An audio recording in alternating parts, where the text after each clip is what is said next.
Dear viewers, আমি professor doctor Hasibur Rahman, চর্ম যৌনরোগ ও sexual medicine বিশেষজ্ঞ, senior consultant Evercare hospital, Dhaka. আজকে আমার উপস্থাপনা হবে সেই সব পুরুষদের জন্য যারা বিয়ে করা নিয়ে ভয় পান। আমরা প্রতিদিন প্রায় বেশ কিছু সংখ্যক তরুণ যুবকদেরকে দেখতে হয় যারা বিয়ে করতে অত্যন্ত হীনমন্যতায় ভোগেন এবং তারা ডিসিশন নিতে পারেন না যে তারা আদৌ বিয়ে করবেন কিনা। তাদেরকে আমরা যখন হিস্ট্রি নেই এবং তাদেরকে এক্সামিনেশন করি, দেখা যায় যে অধিকাংশ ক্ষেত্রেই বিষয়গুলো সম্পর্কে সম্যক ধারণা না থাকার কারণে তারা হন বিভ্রান্ত এবং অনেক অপচিকিৎসার শিকারও হয়ে যান, যেগুলার অনেকটাই আসলে কোনো রোগই নয়। আজকে আমি সেই সব বিষয় সম্পর্কে আপনাদেরকে আলোকপাত করব। বিশেষ করে বিয়ে করতে যারা ভয় পান সেক্সুয়াল ইস্যু নিয়ে, তাদেরকে আমরা বলে থাকি সেক্সোফোবিয়া, অর্থাৎ সেক্স নিয়ে ভয়। তারা বিয়ে পরবর্তী সময় কিভাবে সেক্স করবেন, তারা আদৌ কি সেক্সুয়াল অ্যাক্টিভিটি করতে পারবেন কিনা সাকসেসফুলি, এই বিষয়টা নিয়ে তারা অত্যন্ত চিন্তিত থাকেন। যেমন প্রথমেই অনেকে আসেন, তারা তাদের লিঙ্গের সাইজ বা আকার আকৃতি নিয়ে চিন্তিত হয়ে থাকেন। কেন? তার সাইজটা ছোট। তিনি নিজেও আসলে সঠিকভাবে জানেন না কতটুকু সাইজ হওয়া প্রয়োজন। আসলে লিঙ্গর সাইজের উপর নির্ভর করে না তার সেক্সুয়াল অ্যাক্টিভিটি, এটি অনেকেরই অজানা। মোটামুটিভাবে স্ট্যান্ডার্ডভাবে যাদের যে লিঙ্গ যেই পর্যায়ে থাকে, সেই পর্যায়ের চেয়ে আরেকটু ইনক্রিজ হয় যখন সেক্সুয়াল অ্যাক্ট এসে যান, এবং তার পারফরমেন্সটা সঠিক হচ্ছে কিনা সেটা বুঝতে গেলে তাকে রিয়েল সেক্সুয়াল অ্যাক্টিভিটিটা করতে হবে। কিন্তু তারা বিয়ে না করেই যখন অন্য কারোর সাথে সেক্সুয়াল অ্যাক্টিভিটি করে নিজেকে যাচাই বাছাই করতে যান, তখন এই জিনিসটা পারফরমেন্সটা ঠিকমতো হয় না, তার কারণ তখন তারা পারফরমেন্স অ্যাংজাইটি ডিসঅর্ডারে ভোগেন। তারপরে দেখা যাচ্ছে যে তারা অনেক সময় কমপ্লেন করে আমার তো স্বপ্নদোষ হয়। স্বপ্নদোষ যে একটা স্বাভাবিক প্রক্রিয়া, এটা অনেকেরই অজানা। স্বপ্নদোষ আসলে যৌন সুস্থতার লক্ষণ। প্রত্যেকটি অবিবাহিত পুরুষ যারা সেক্সুয়াল অ্যাক্টিভিটি করেন না, তাদের মাসে 4 থেকে 5 বার বা 6 বার স্বপ্নদোষ হতেই পারে, এবং এটা কোনো রোগ নয়। আমি বলি এটা স্বপ্ন গুণ। এটা যদি কারো না হয় তাহলে বুঝতে হবে প্রোডাকশন ঠিকমতো হচ্ছে না এবং তার চ্যানেলে কোথাও বন্ধ আছে, অবস্ট্রাকশন আছে, that is the problem. But স্বপ্নদোষ কোনো স্বাভাবিক একটি প্রক্রিয়া।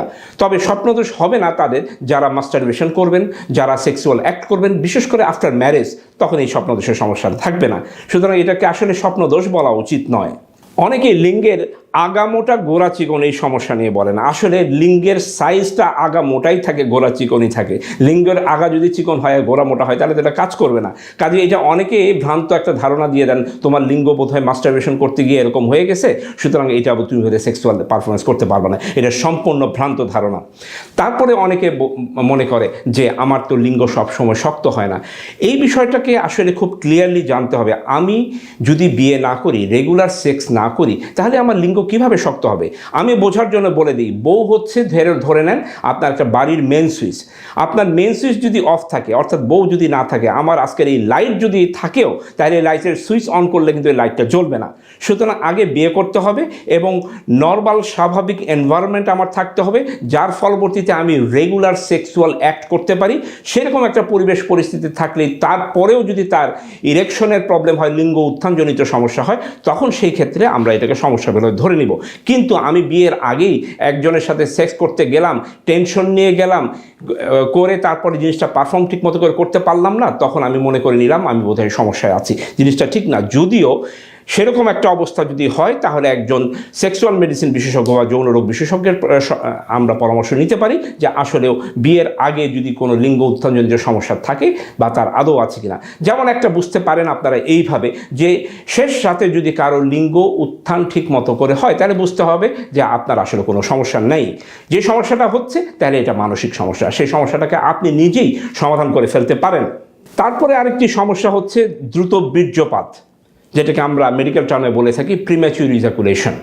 একটা জিনিস আপনাকে বুঝতে হবে, যেই কাজটা আপনি নতুন করছেন, এই কাজটা নিশ্চয়ই আপনি সুন্দরভাবে প্রথমে করতে পারবেন না। এই কাজটা যত বেশি আপনি করবেন, আস্তে আস্তে এই কাজে আপনি এক্সপার্টাইজ হয়ে যাবেন। যে কোনো কাজের ক্ষেত্রে আপনি এখন কম্পিউটারে কাজ করেন, প্রথম দিকে ভালোভাবে কিবোর্ড চালাতে পারবেন না, আস্তে আস্তে করতে করতে you will be an expert. সুতরাং যে কখনো সেক্সুয়াল অ্যাক্টিভিটি করেনি, তাকে যদি নতুন একটা সেক্সুয়াল অ্যাক্টিভিটি করতে দেওয়া হয় তখন সে কিন্তু এটা ঠিকমতো করে করতে পারবে না, টেনশনেই তার প্রিম্যাচুর ইজাকুলেশন হয়ে যাবে। অর্থাৎ তখন দেখা যাবে 1 মিনিটের কম সময় তার বীর্যপাত হয়ে যাচ্ছে। সেটা দিয়ে কখনো সিদ্ধান্ত নেওয়া যাবে না যে উনি বিয়ের পরবর্তী সময়ে তার সমস্যা হবে।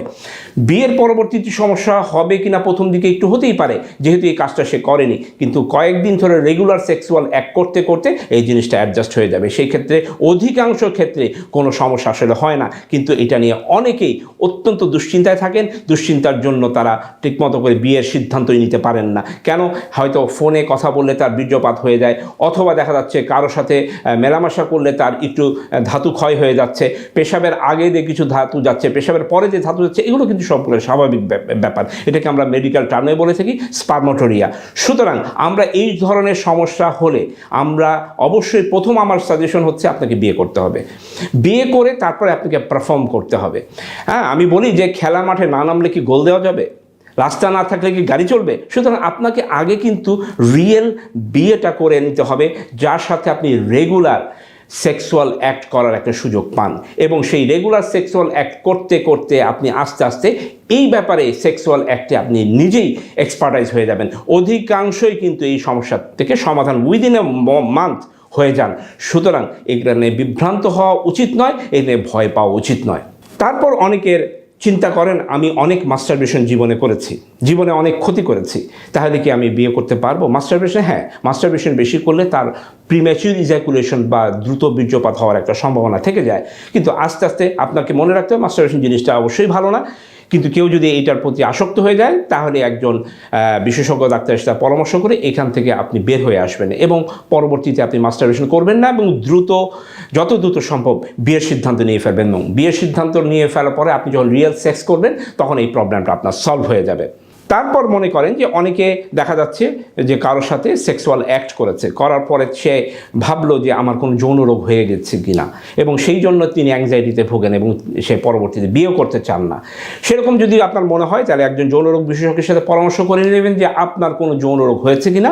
অর্থাৎ যদি দেখা যায় যে আনপ্রোটেক্টেড সেক্সুয়াল ইন্টারকোর্স করতে গিয়ে আপনি সন্দেহ করছেন যে তার কাছ থেকে আমার যৌন রোগ হতে পারে, তখন একজন যৌন রোগ বিশেষজ্ঞ কিছু তার পরীক্ষা নিরীক্ষা করে উনি বলে দিতে পারবেন যে আপনার কোনো যৌন রোগ হয়েছে কিনা। সুতরাং নিজের থেকে এই সিদ্ধান্ত নেবেন না, এটা নিয়ে কখনো বিভ্রান্ত হবেন না। এবং আপনি যদি মনে করেন যে আমি সক্ষম না অক্ষম, অনেকে মনে করে হয়তো আমি বিয়ে পরবর্তীতে সন্তান জন্ম দিতে পারবো কিনা, তাহলে আপনি বিয়ের আগে একটা টেস্ট করে ফেলেন, যেটাকে আমরা বীর্য টেস্ট বলি, সিমেন অ্যানালাইসিস টেস্ট। এই একটা সিম্পল টেস্টের মাধ্যমে আপনি বিয়ের আগে জেনে নিতে পারবেন যে আপনি সন্তানের বাবা হতে পারবেন কিনা। সুতরাং এটা very simple and easy test that you can perform before getting marriage. শেষ কথা, হীনমন্যতায় ভুগবেন না, দ্বিধাদ্বন্দ্বে থাকবেন না, বিয়ে করার সিদ্ধান্ত যত দ্রুত পারা সম্ভব নিয়ে নেবেন। ভালো থাকুন, সুস্থ থাকুন, নিরাপদে থাকুন। ধন্যবাদ।